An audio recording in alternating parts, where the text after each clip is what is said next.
जी हाँ, ये प्रस्तावित कार्यक्रम है। हालांकि अभी कोई औपचारिक घोषणा हमारे जानकारी में नहीं आई है कि प्रशासन को कोई औपचारिक घोषणा मुख्यमंत्री आवास से या कार्यालय से प्राप्त हुई है, लेकिन लगभग तैयारियां जैसा कि आप लोग देख रहे हैं कि लगभग पूरी हो चुकी हैं और संभवतः मुख्यमंत्री जी का 10 को आगमन यहाँ है, जिसमें वो आकर इस भव्य पर्यटन स्थल का, मंदिर का, महाराजा सुहेलदेव का गरिमा बढ़ाएंगे और इस पर्यटन स्थल का लोकार्पण या उद्घाटन सुनिश्चित है। जी, योगदान अगर हम बात करें तो सच्चा योगदान हमारे बाबा का है, हमारे दादाजी प्रयागपुर रियासत के पूर्व राजा बीरेंद्र विक्रम सिंह जी, जिन्होंने अपनी रियासत से 500 बीघा ज़मीन निकाल के, जिससे कि महाराजा सुहेलदेव जी की यादें इतिहास के पन्नों में धूमिल न पड़े, उन्होंने एक ट्रस्ट का निर्माण किया और अपना स्वयं उसके अध्यक्ष रहे। उसका मंदिर का रख रखाव, ये निर्माण भी आप पत्थर देख रहे हैं मंदिर पे लगा है। ये मंदिर आज से 75 वर्ष पुराना है। ये निर्माण उस समय उनके द्वारा कराया गया। फिर हमारे पिता यादवेंद्र विक्रम सिंह जी उसके अध्यक्ष रहे, आज मैं उसका अध्यक्ष हूँ। माननीय मुख्यमंत्री जी से जब 2017 में हमारी सरकार बनी तो हमने निवेदन किया कि महाराजा सुहेलदेव जी का एक भव्य पर्यटन स्थल बनना चाहिए, क्योंकि पूर्व में भी अपने सांसद काल में भी वो यहाँ आते जाते रहे हैं और उन्होंने सहर्ष स्वीकृति दी।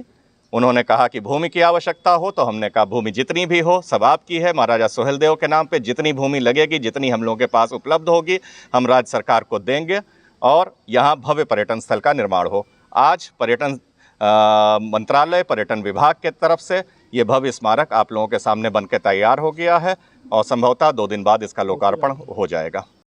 नहीं, देखिए, ये तो बहुत ही सुंदर काम है और मुझे लगता है कि ये विश्व के पटल पे जाना चाहिए, मैसेज जाना चाहिए। जिस तरीके से इस परिवार ने, प्रयागपुर स्टेट ने इतनी ज़मीन दी है और अभी महाराज जी को मैं सुन रहा था कि उन्होंने मुख्यमंत्री जी को कहा कि पर्यटन स्थल के लिए महाराजा सुहेलदेव के लिए जितनी ज़मीन की ज़रूरत पड़ेगी उतनी ज़मीन देंगे।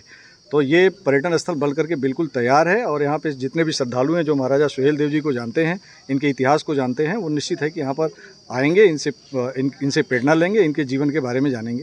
जैसा कि महाराजा सुहेलदेव जी के लेकर, जाति पर लेकर बहुत कंट्रास्ट चल रहा है, इस पर क्या कहना चाहते हैं आप? देखिए, ये तो राष्ट्र, मैं पहले बता दूं, राष्ट्र नायक सर्व समाज के होते हैं, सर्व धर्म के होते हैं। राष्ट्र नायक किसी को जातियों में बांटने की कोई आवश्यकता नहीं है। जैसा कि पिछले बार जब 16 जनवरी शायद 2021 में यहाँ पे कार्यक्रम रखा गया था, उसमें माननीय प्रधानमंत्री जी और योगी जी का यहाँ पे कार्यक्रम था, जिस समय शिलान्यास इसका हुआ था।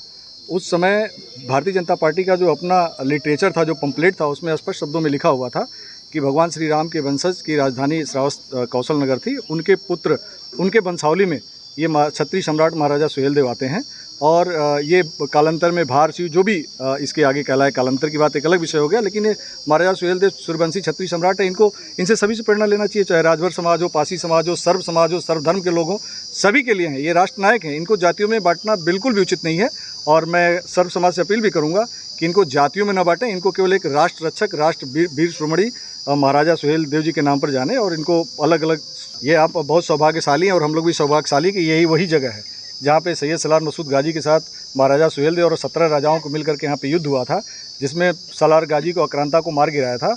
और आज मैं मुख्यमंत्री जी को यहाँ से बधाई देना चाहता हूँ, इस सरकार को बधाई देना चाहता हूँ कि शायद देश में पहली बार ऐसा हुआ, महसूस कराया उन्होंने कि किसी आक्रांता का मेला उन्होंने लगने से मना कर दिया। ये बहुत ही गौरव का विषय है, गर्व करने का विषय, और ये महसूस करने की ज़रूरत है कि शायद हम हिंदुस्तान में और हम रह रहे हैं। तो ये सरकार को बहुत बहुत बधाई है और शुभकामनाएं हैं।